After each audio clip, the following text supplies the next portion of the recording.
Welcome to the Great Detectives of Old Time Radio.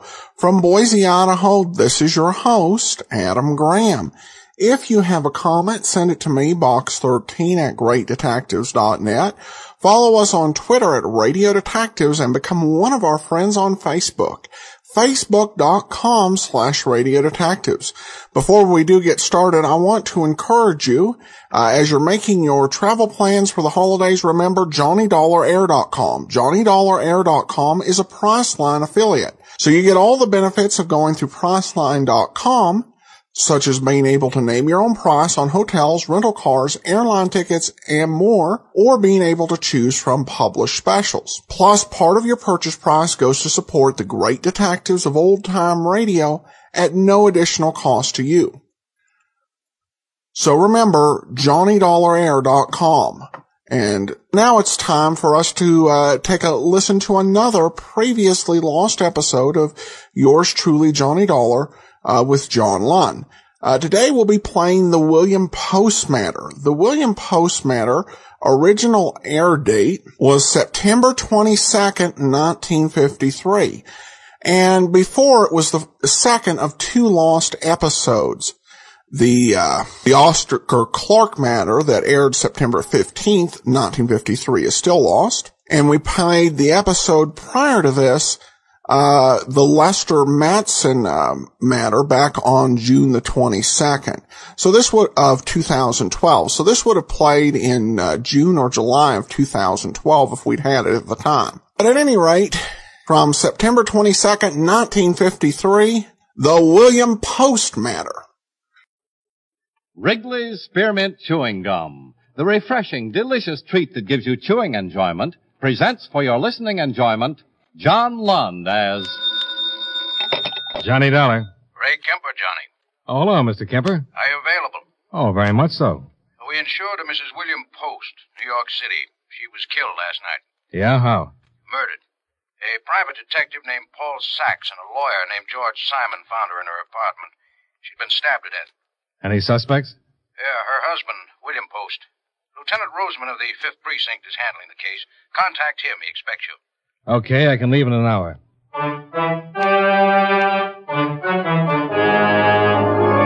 the makers of Wrigley's Spearmint Chewing Gum bring you John Lund in another adventure of the man with the action-packed expense account, America's fabulous freelance insurance investigator. Yours truly, Johnny Dollar.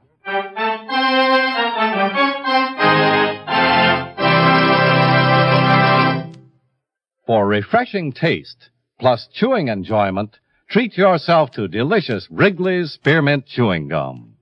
When your mouth and throat feel hot and dry, a stick of Wrigley's Spearmint gives you quick, long-lasting refreshment. The lively, full-bodied spearmint flavor cools your mouth and freshens your taste. The chewing itself helps keep your throat pleasantly moist. Best of all, you can chew and enjoy refreshing Wrigley's Spearmint Gum almost any time and any place. Keep a package handy right in your purse or pocket so you can chew a stick whenever you want it. For refreshing taste plus chewing enjoyment, treat yourself to delicious Wrigley's Spearmint Gum. Millions enjoy it, and you will, too.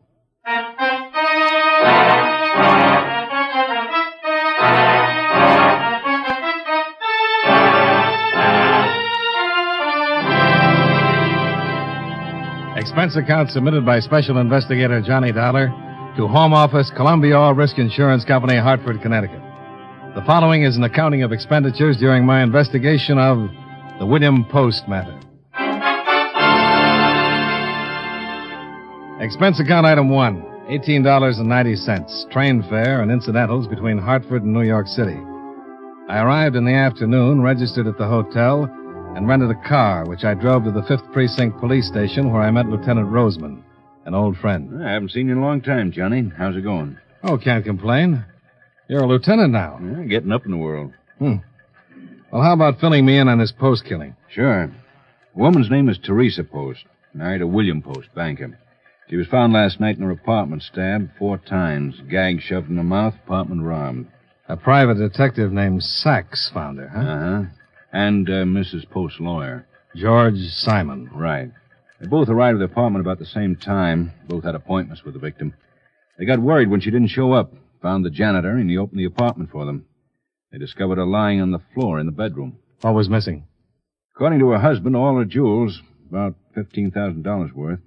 Also a cloth coat. My boss said you were considering the husband. Yeah. 3 days ago, they had an argument and separated. The wife was filing for a divorce. She'd suspected Post playing around for some time, so she hired Sachs, a private detective. Sachs got the evidence, and she confronted her husband with it. He moved out and into a hotel.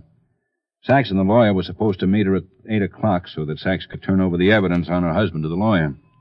Well, what makes you think it's the husband? Well, the robbery looks phony. The jewels okay, but the coat, the cloth coat, the only item of clothing that was stolen. Yeah? There was a full-length mink and a stole left in the closet. Oh, mm-hmm. The husband got an alibi? Sure. The woman he was seeing. The one who busted up the marriage. Oh, who is she? Well, the name of Hughes. Jane Hughes. Lives at 109 West 61st Street. And she claims Post was with her at the time of the murder? The victim had been dead about 3 hours, killed around 5 in the afternoon. The Hughes woman swears Post was with her all afternoon from about 1 till late that evening. How'd the killer get into the apartment? That's another thing that makes me suspect the husband. No evidence that shows the killer broke in. No way he could get in a window. The apartment's on the 8th floor, and a fire escape's at the end of the hall. Well, I'd like to talk to the people involved. Oh, sure, Johnny. What do you want to start with? The men who found the body. Sachs and Simon. I'll take Sachs first.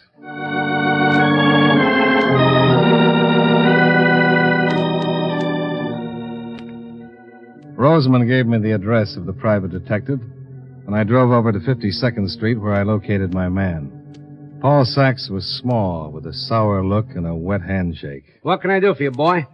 I'm investigating the Post murder. Uh-huh. So, well. Insurance man, huh? That's right. She insured for much? I forgot to ask. Yeah, probably is. Old man's loaded, boy. When did Mrs. Post retain you? Oh, about a month ago. Well, the 5th, to be exact. Wasn't too hard. The old man was pretty open about it. He was careful, all right, you know. Stayed to the more discreet places, but he was... Well, you know how those fellas are. Last one to think someone's checking up, so they aren't as careful as they should be. Want a drink? No, thanks. I was lucky. Lucky? Yeah. Paid me up in full before the old man cut her up. Sure you don't want a little belt? No, it's a little early. Don't blame the old boy much, though. How's that? I mean, a little bit of fluff he was chasing around with. Mighty nice. Oh, yes, sir. Mighty nice. Yeah, I got a couple of pictures here. Cops have got duplicates. I keep these for the family album. You think Post killed his wife? Oh, yeah, sure. He certainly had the motive. Threw him out and was going to take him for everything. I've been in on things like this, boy. You know, a man like me gets mixed up in all kinds of things. Murders like this, cut and dried. I'll tell you what. He made his mistake by taking that coat and leaving the mink. Stupid mistake. Real stupid, boy. The police say she was killed around 5 in the afternoon. Yeah, that's right. Oh, she was cut up something awful. Where were you at 5, Mr. Sachs? Me? Oh, nothing personal.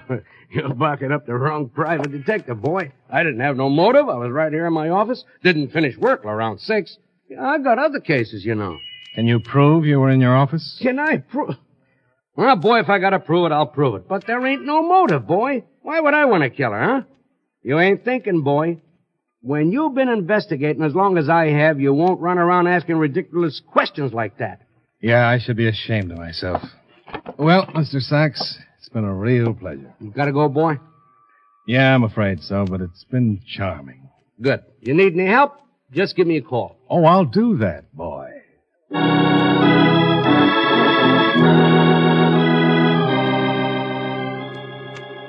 My next stop was the office of Mr. George Simon, attorney at law.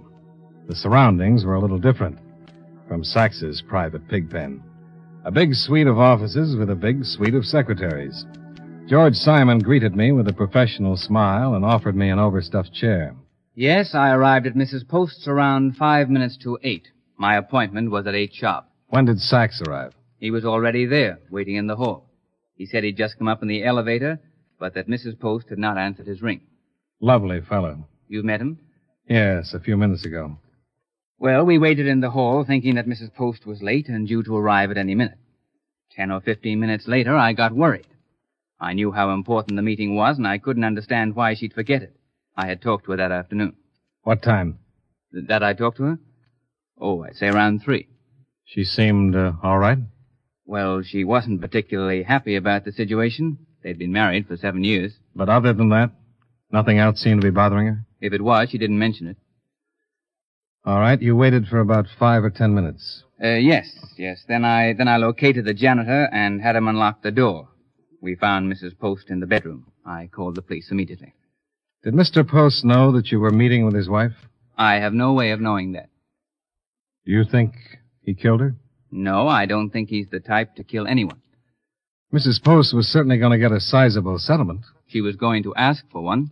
And Mr. Post knew that she was. I believe she told him. She mentioned to me that she had. How large a settlement? We hadn't arrived at any figure. I was supposed to meet her and this private detective. I was supposed to look over the evidence, and then we were to discuss future plans. Where were you at 5 o'clock, Mr. Simon? Here in my office. I was here all day except for lunch. All right, sir. Thank you very much for your trouble. Glad to help. But I don't think Mr. Post killed his wife. Well, I can't disagree with you. You don't think he did? I can't agree with you either. You see, I just don't know yet. See you later, Mr. Simon.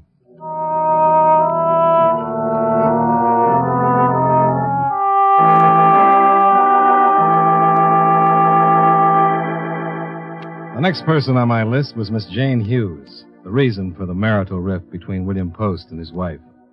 She lived on the 7th floor of an attractive apartment house on West 61st Street. And when she opened the door for me, I could understand how any man might stray a little if Jane Hughes smiled at him once too many times. Hello. Can I come in? You might if I knew who you were, what you wanted. The name is Johnny Dollar. What do you want, Johnny? Just a little talk. Any special subject? William Post. Goodbye, Johnny. And Mrs. William Post. Didn't you hear me, Johnny? I'm an insurance investigator. Oh. Lieutenant Roseman thought I should talk to you. I thought you were a reporter. Well, now can I come in? Just put one foot in front of the other. Well, thanks. I'll try it. I didn't mean to be rude, but you understand about reporters. Oh, you weren't rude. Have a seat. Thanks. Why are you investigating me, John? Oh, routine. That's all, routine. I'm just going to tell you the same thing I told the police. All right. Bill, Mr. Post, was with me most of the afternoon. How long have you known Mr. Post? About 6 months. We're just good friends. Yeah, I know. It's not like that at all, Mr. Dollar. We're just good friends. Okay. Oh, that's a shame. I'm afraid you'll have to leave. Mr. Post? Would you mind going out the back way? Well, I've got to talk to him sooner or later. Make it later, huh? Well, generally, I'm a gentleman, but... But this time, you'll make an exception. Might prove interesting. All right. Why don't you answer it? Sure. Mr. Post? Who are you? Johnny Dollar? What are you doing here? Bill, Yes? Mr. Dollar's an insurance man. Insurance? I'm with Columbia All Risk. Oh, don't close the door. He wants to talk to you. At my office, Mr. Dollar. Goodbye. That's the way you want it, Mr. Post? Exactly. Now get out of here. You've got no business here. Mr. Post. Get out.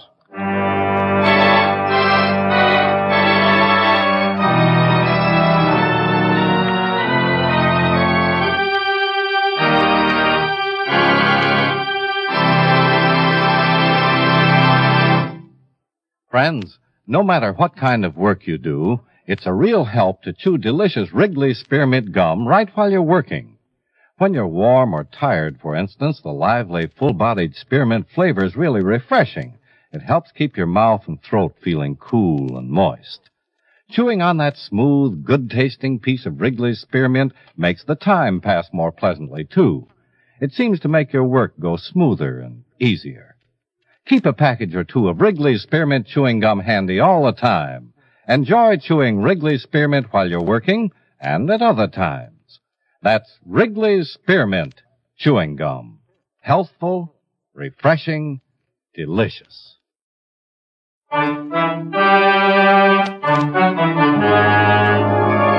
now, with our star, John Lund, we bring you the second act of Yours Truly, Johnny Dollar.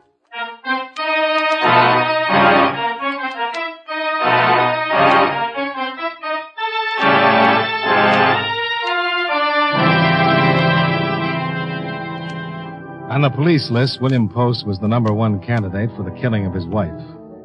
On my list, he was just a wealthy banker with a dead wife, a seductive girlfriend, and a nasty personality. I'd run into many a nasty personality in my travels, so I let the incident roll off my back and drove over to the Park Avenue apartment where Mrs. Post had been murdered. In the basement, I located the janitor, a bent little man who was working on the plumbing and singing a flat chorus of Dixie. Look away. Look away. Look away, Dixieland. Oh, way down yonder. Hey, Pop. The old time Pop. is not far. Pop. Look away. Yeah. Are you the janitor? Uh-huh. What's your name? It's Pete. You want to do me a favor, Pete? Pete Kellett. Who are you? My name is Johnny. When Johnny comes marching home again, hooray! Hooray! When Johnny comes marching Pete, home again, hooray! Pete. Hooray! Hey, Pete. Pete, I want you to do something for me. I don't know you. I'm an insurance investigator. Yes? You got a pass key to number 8? Well, have you? Number 8? Where the woman was murdered. Oh, I'm busy. When Johnny comes marching home again. Pete, oh, Pete. Hey, Pete. Pete, I want you to let me into number 8. What for? Because I'm investigating Mrs. Post's murder. Can't. It's all right. I'm working with the police. Who'd you say you was? My name is Dollar. You said it was Johnny. That goes in front. It's Johnny Dollar. Oh, Johnny, oh, that's a funny name. When Johnny comes marching home again, there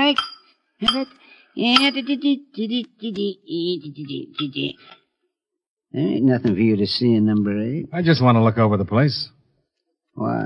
I just want to take a look around. I don't want to go up there. Well, then give me the key. I can't. I got $10 that says you can. Make it 20 and I'll let you look over number 3. Folks are out of town for a couple of months. I just want to get into number 8. Okay. Oh, thanks. You opened the door last night for Mr. Sachs and Mr. Simon, didn't you? Who? How long have you worked here? Oh, I don't know. I guess I worked here, let me see now. Oh, my. I just worked here, for just a long time, I guess. That's all. You knew Mrs. Post? Yes, anyway. Have you ever seen Mr. Sachs or Mr. Simon before last night? Who?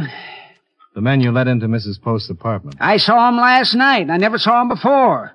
Not even once I never saw. Oh, I didn't like that one of them. Oh, that one with that squinted face. He squinted it all up, and he had those dirty teeth. Sachs. Who? The one that squinted his face all up. Oh, I didn't like him. Well, thanks, Pete. I didn't like Mrs. Post either. Why not? I just didn't like her. Sweet, oh, sweet chariot, coming to carry me home.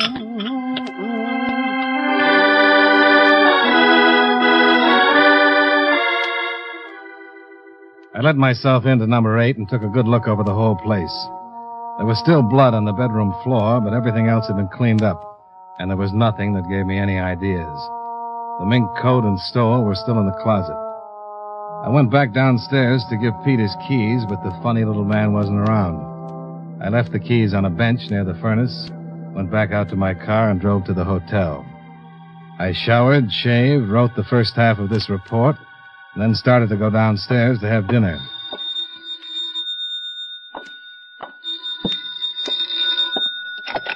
Johnny Dollar. Roseman, Johnny. You got something interesting on the post case. Oh, good. Somebody pawned that cloth coat late this afternoon. You know who it was? No, I'm just on my way down to the pawn shop to get a description from the pawnbroker. You want to meet me?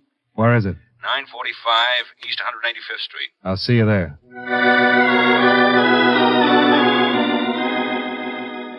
I climbed back into my car and drove uptown to the pawn shop. Lieutenant Roseman was already there, talking to the pawnbroker. And the answers he was getting were very interesting. You remember the man who pawned the coat? Oh, yes, he was a kind of small, funny-looking fella. He didn't said much, just handed me the coat and took what I gave him. I remember the circular, what you sent. Seems strange, a man like that having such a nice coat. I thought right away that was stolen. The man was small? Yeah, kind of stooped over. Anything else? No. Oh, yeah. He had a habit of singing to himself all the time, under his breath. The first good lead.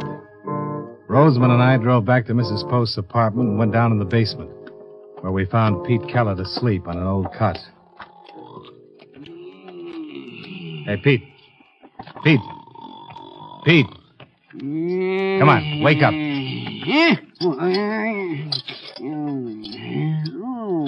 What do you want?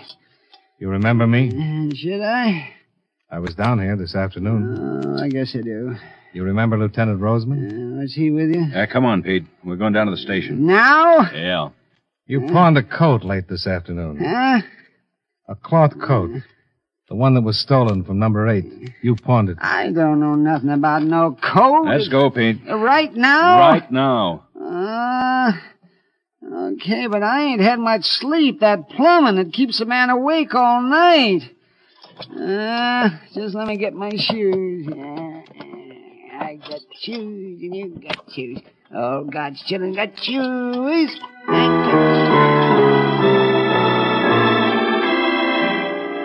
We took Pete Keller down to the precinct and questioned him for half an hour. But he refused to admit that he'd ever pawned the coat or that he knew anything about it. The pawnbroker was sent for, and we all went down to the lineup for an identification. Pete Kellett was in the first line. Third man. Number 3, murder. Number 3, step out. Number 3, you. Huh? You're number 3, aren't you? Well, if you'd like me to be. Then step out. Oh, sure. Is this okay? Just answer the questions. You mind if I sit down?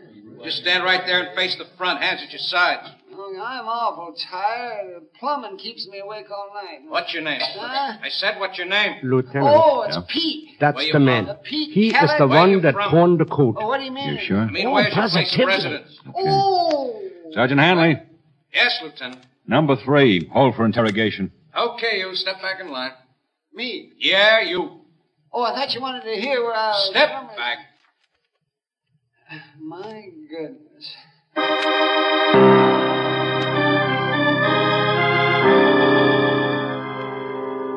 We had a positive identification. The pawnbroker had pointed out Pete Kellett as the man who'd pawned the coat. We took the little janitor down to the interrogation room and worked on him for 5 long hours. But he didn't crack. Pete. Why don't you save us all a lot of trouble and admit it?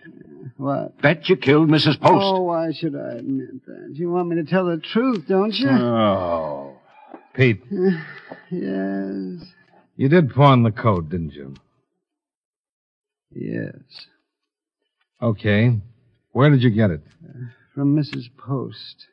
And you stabbed her. No. Then how did you get it? Well, she'd give it to me. You expect us to believe Why, that? sure. Why didn't you tell us this in the first place? Well, I thought if you knew, you'd think just what you're thinking. She gave you the coat. Yes. When? Well, a couple of days ago. You told me you didn't like her. I didn't. She gave you a nice coat like that, but you didn't like her? No. Then why did you take it? Why not? Now, look, you... Lieutenant, Yeah? come here a minute, will you? Can I go? You move a muscle and I'll bust you. Oh. I tell you, Johnny. Yeah, I know. But after all, He's nuts. There's a more polite term for it. He's nuts and he's guilty. You want to find out if he is? I know. I mean guilty. Find out and eliminate all this questioning? How? He's scared of that room. He wouldn't take me up to number 8, although he gave me the key. I think we can scare him into a confession. I'll try anything. Of course, there's a chance he's telling the truth. If he is, I'll eat your shoulder holster. Well, turn him loose. Send him back to his job. What's that going to do? You just hang around and watch.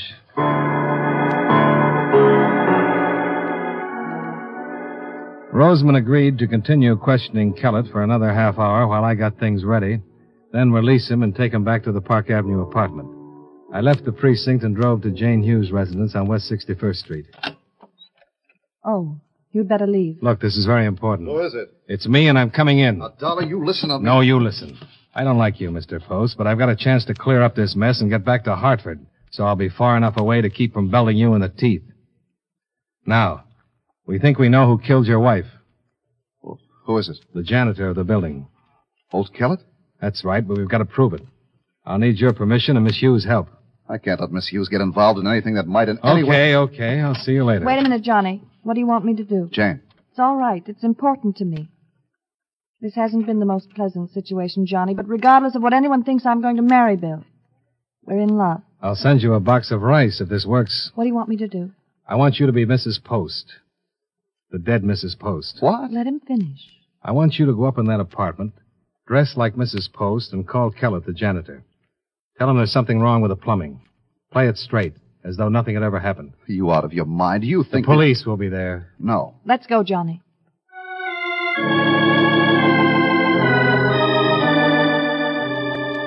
I drove Jane Hughes to the apartment where Roseman was waiting. She got dressed in one of Mrs. Post's nightgowns and a robe, then buzzed the basement. What about my voice? Just keep it low. Hello. Hello? Pete? Who is this? Mrs. Post. What? There's something the matter with the plumbing. Will you come up and fix it? Pete? Did you hear me? Yes. Will you come right up? Yes.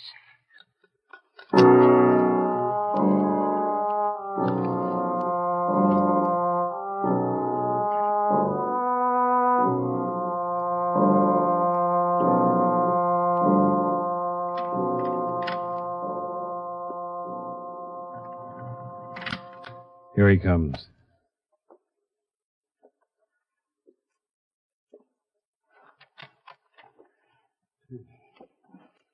Come in, Pete. What's the matter? You're dead. No, I'm not. Come in. Didn't I kill you? No, I'm all right. No, something's wrong. No, you're dead. Stop being silly. Come in here. Well, if he ain't dead, if I didn't kill you the first time, I better do it now. Don't move, Pete. Snap on the lights, Miss Hughes. Put down that knife, Pete. Is it all right? Yeah.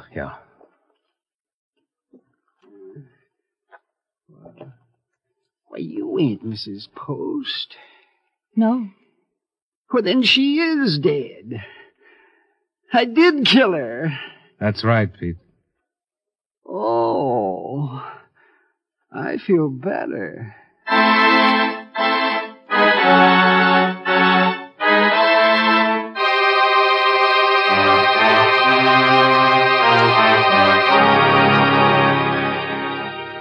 Pete had the jewels hidden in a bucket of paint in the basement. He finally explained that he was in the process of robbing Mrs. Post when she came home, surprised him, and he had to kill her. He didn't take the minx because he thought the cloth coat was prettier. I drove Jane Hughes back to her apartment, where a grateful William Post was waiting with open arms. And that was that.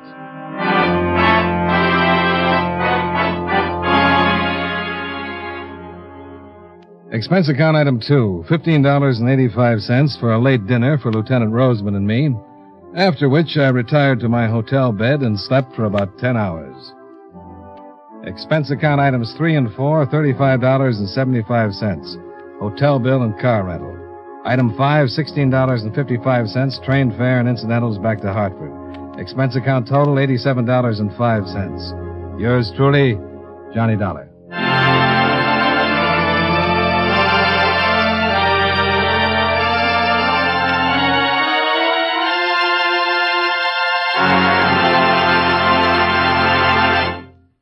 Remember, friends, for refreshing taste plus chewing enjoyment, treat yourself to delicious Wrigley's Spearmint Chewing Gum. The taste of fresh spearmint is cooling and delightful, and there's lots of it in every stick of Wrigley's Spearmint Gum. It freshens your mouth, helps keep your throat moist, and sweetens your breath besides. You'll enjoy the good chewing, too, because Wrigley's Spearmint is so smooth and pleasant to chew on. There's nothing else quite like it. Next time you're at the store, stop at your friendly merchant's display of chewing gum and get a few packages of good-tasting Wrigley's Spearmint Gum. Always keep some handy for refreshing taste plus chewing enjoyment. That's Wrigley's Spearmint Chewing Gum. Healthful, refreshing, delicious.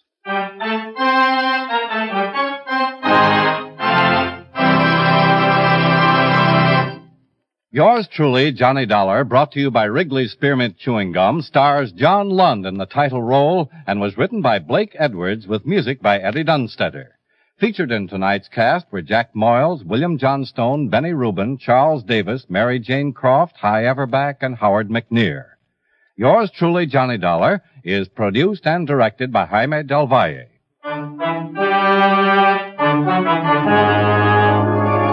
The makers of Wrigley's Spearmint Chewing Gum hope you enjoyed tonight's story of Johnny Dollar and that you're enjoying delicious Wrigley's Spearmint Gum every day. This is Charles Lyon, inviting you to join us again next week at the same time when from Hollywood, John Lund returns as... Yours truly, Johnny Dollar.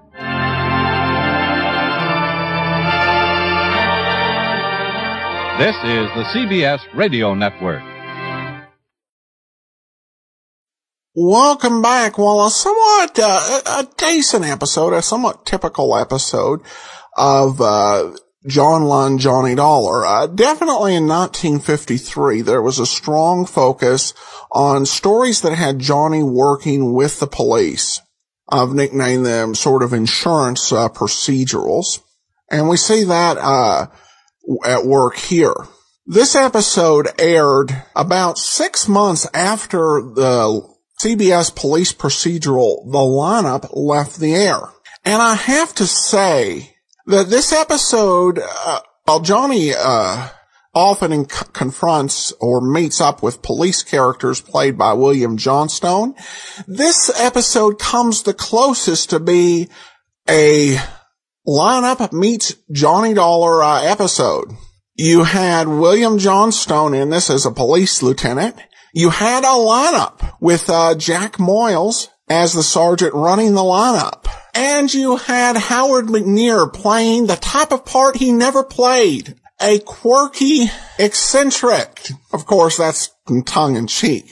There was also, if you listen to Eddie Dunstetter's music, about 21 minutes in, right after the lineup scene, there's actually a bit of music that sounds very much like some music from the lineup. So the character names are changed, but essentially this episode really does feel like Johnny Dollar meets the lineup. Well, now on to some listener comments and feedback, and we have one comment here from Bobby Lee Walker, who writes in simply regarding our San Antonio matter, where we played the broadcast version after only having the rehearsal for so many years.